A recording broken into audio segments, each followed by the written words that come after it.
everyone! So sisimulan natin ang video ito sa isang napakagandang umaga.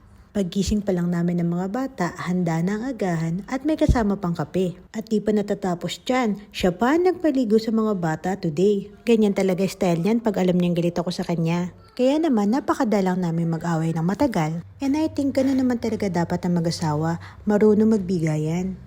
Anyway, after namin mag-breakfast at maligo, gumayak na din kami ng pagalis. Oh ha, pak na pak ang kilay at labi ni Inday. Shout out sa asawa ko, salamat sa pasalubong na makeup. At eto na nga ang first destination natin dahil kailangan ko mamili ng very light at kailangan daw ni Mr. na maghanap ng safety shoes. Sa wakas naman, after 1,000 years, naisipan na din niyang palitan yun. Sa totoo lang kasi napakatipid niyang asawa ko pagpara sa sarili niya. Yung tipong matsatsaga pa niya, hindi niya talaga papalitan yan. At eto naman ang technique namin para makapag-grocery na maayos. After namin mag-grocery at makabili ng safety shoes ni husband, naisipan naman namin kumain kasi medyo masakit na yung ulo ko at nagsasabi na din yung mga bata na nagugutom na sila. Kaya naman sabi ni husband kung gusto daw namin subukan yung kinainan nila ng workmate niya. Alam niyo sa totoo lang, bihirang-bihira naman kaming kumain sa labas eh. Sobrang mabibilang lang talaga sa daliri kasi mas prefer talaga namin ang kumain sa bahay kasi syempre mas tipid. Pero paminsan-minsan kumakain din kami sa labas para naman at least may experience ng mga bata at para na rin makatikim na ibang luto. At eto na nga, nakarating na kami. First time namin dito kaya masusubukan natin kung masarap ba siya o hindi. Ganito yung itsura niya kapag pumasok ka sa loob. Maliwanag, malinis at maganda. Kapag mas bet mong kumain with tables and chairs, meron din silang second floor. Ang available kasi sa ground floor is yung mga cubicle na naka-Indian seat kayo or sa lapag kayo kumakain. Pero lahat yon may cortina for privacy. Pagkakit namin, ito agad na sasalubong sa'yo. Maliwanag, malinis at maliwalas na interior. Here's another angle naman dun sa pwesto namin. At in fairness sa kanila ha, may free soup habang naghihintay ka ng order mo.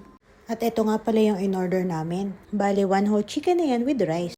Eto na si kuya, dala-dala na yung order namin. Makakakain na rin sa wakas. Pero nakalimutan pala ni husband mag-request ng mga plato, so maghihintay pa muna tayo. For the meantime, buksan na muna natin ang in-order natin at nagsimula na tayong pag-utayin kumain ng mga bagets. Past 3 PM na nga pala yan, kaya kung tutuusin, late lunch na talaga, kaya gutom na talaga yung mga bata. Palibhasa, lahat sila pinanganak dito sa Middle East, kaya sanay silang kumain ng mga ganitong klaseng pagkain. Tapos kalagitnaan ng pagkain namin, nilapitan kami ni kuyang receptionist. Actually, nagtatanong siya dyan if we're okay or we need anything else like extra rice, extra chicken, drinks, or salad. And since goods pa naman kami, sabi namin okay lang, no need pa. So ituloy ulit natin ang pagkain. At dahil sabi ko nga sa inyo, gutom kami, napa-request din kami ng extra rice. Hi kuya, salamat sa extra rice. At alam nyo ba, may share ko lang, nung babayaran na ni Habi ang extra rice na yan, sabi ng receptionist, free daw. Diba sobrang sulit? Di naman napapagalatang gutom na gutom kami, no? Pero lilinawin ko lang ha, hindi namin binibigyan ng isang buong soft drink sa mga bata. Ngayon naman maghugas tayo ng kamay. Nasa baba nga pala ang women's toilet. At in fairness, malinis at tuyo siya. Hindi din mabaho. Tapos, located naman sa second floor ang men's toilet. Right after namin kumain, pumunta naman kami sa isa pa namin sadya talagang pupuntahan.